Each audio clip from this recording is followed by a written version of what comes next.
باس ہے جو جس کے پاس وہ ملازمت کر رہا ہے وہ اسے نوکری سے نکال دے گا. اب اس نے اسے نوکری سے کیوں نکالا ہے؟ کیونکہ اسے رکھا ہی اس کام کے لیے گیا ہے, اس کو پیسے ہی اسی چیز کے ملے ہیں. تو اس کے لیے یہ کیسے جائز ہو سکتا ہے کہ وہ اپنے جس کے پاس ملازمت کر رہا ہے اپنے باس سے وہ ایسا کہے کہ آپ کا یہ وقت ہے چائے پینے کا, میں آپ کے لیے کیوں بناؤں؟ بالکل ایسے ہی اللہ جل شانہ کے احکامات ہیں کہ ہم ان پر اعتراضات اور اشکالات, اور آگے سے ہم یہ نہیں کہہ سکتے کہ ہم یہ کیوں کریں. کیوں کا سوال پیدا نہیں ہوتا. کیوں پیدا نہیں ہوتا؟ ایک محبت کی وجہ سے, دوسرا اطاعت اور فرما برداری ہم پر لازم ہے, ہم اس کے بندے ہیں. یہ دو چیزیں ہیں جس کی وجہ سے ہم اعتراضات اور اشکالات نہیں کر سکتے اللہ کے احکامات پر. جو لوگ اس وقت اللہ جل شانہ کی تعلیمات پر اعتراض کرتے ہیں وہ حقیقت میں اللہ جل شانہ پر اعتراض کرنا چاہ رہے ہوتے ہیں, لیکن ان کے پاس اتنی جرت نہیں ہوتی, اس لیے وہ ان معاملات میں الجھا کر اسلام پر اعتراضات کرتے ہیں. قربانی, اتنا زیادہ پیسہ خرچ کیا جائے گا, لاکھوں روپے جانوروں پر خرچ کیے جائیں گے, تو کتنے بچوں کی شادی, کتنی بچیوں کی شادی ہو سکتی تھی, کتنے یتیموں کو جو ہے وہ سہارا مل سکتا تھا. یہ آپ باتیں سنیں گے, لیکن آپ نے کبھی غور کیا ہے کہ ہمارے ملک میں اور کتنے ایسے کام, بلکہ پوری دنیا میں کتنے کروڑوں اربوں روپے خرچ کیے جا رہے ہیں ایسے کاموں پر جو نہ اللہ کا حکم ہے, نہ اس کے نبی صلی اللہ علیہ وسلم کی طرف سے حکم ہے, اور نہ ہی اس کی کوئی بظاہر کوئی ضرورت یا اہمیت ہے. ایسی ضرورت اور اہمیت جیسے اللہ کے احکامات کی اہمیت ہے, اتنی ان کی اہمیت قطعاً نہیں ہے. 14 اگست پہ کتنے پیسے خرچ ہوتے ہیں ملکی سطح پر؟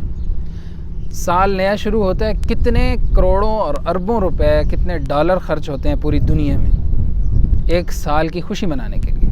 ہندوؤں کی ایک رسم ہے دیوالی, اس کو کہتے ہیں, جس میں وہ ہولی دیوالی نہیں ہولی کہتے ہیں, اور اس میں رنگ وہ پھینکتے ہیں ایک دوسرے پر.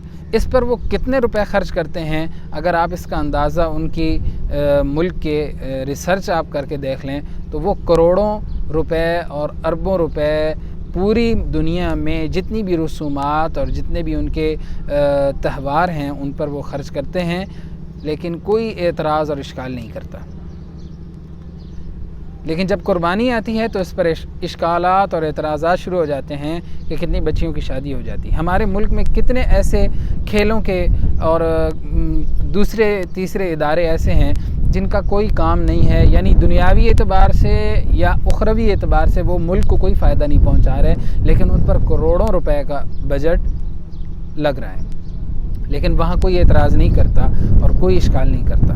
کیونکہ جتنا خوف ہمیں دنیا کے اقتدار رکھنے والوں کا ہے, اتنا اگر ہمیں اللہ کا خوف اور اللہ کی محبت ہوتی تو یہ اعتراض پیدا ہی نہ ہوتے. دوسرا یہ کہا جاتا ہے کہ قربانی کے موقع پر جو ہے وہ پیسہ اور معیشت کا نقصان ہوتا ہے.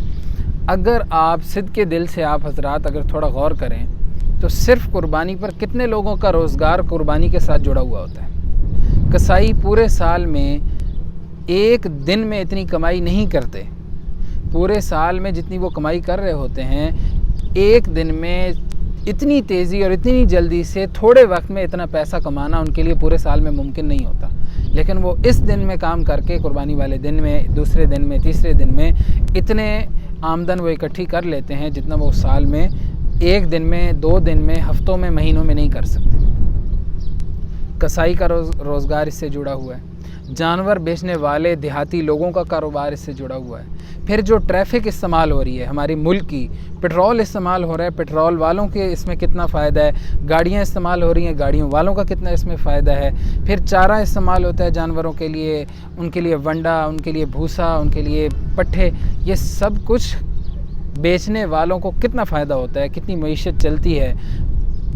صرف ان 3 دنوں کے اندر اگر آپ پورے ملک کا اور بلکہ پوری دنیا میں جہاں مسلمان رہتے ہیں اس کا اندازہ اگر لگائیں تو اربوں روپے کی معیشت صرف اللہ کی اس ایک عبادت کے نتیجے میں وجود میں آتی ہے, اور کتنے لوگوں کو روزگار ملتا ہے. اس لیے بالکل یہ بے بنیاد اور بے سر و پا ہے, اس کا کوئی سر پیر نہیں ہوتا ہے اس اشکال اور اعتراض کا کہ معیشت کا نقصان ہوتا ہے. کوئی نقصان نہیں ہوتا.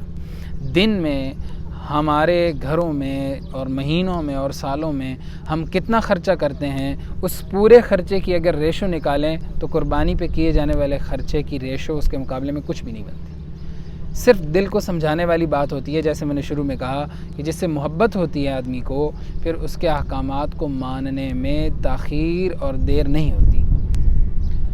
اللہ جل شانہ سے دعا ہے اللہ تعالی ہمیں اپنے احکامات پر پورا عمل کرنے کی توفیق عطا فرمائے، اور اللہ تعالی اپنے حبیب صلی اللہ علیہ وسلم کی محبت نصیب فرمائے، تاکہ اللہ اس کے رسول صلی اللہ علیہ وسلم کے احکامات کو ماننے میں ہمیں کسی طرح کے بھی تردد اور شک کا جو ہے وہ سامنا نہ کرنا پڑے۔ وآخر دعوانا الحمدللہ رب العالمین۔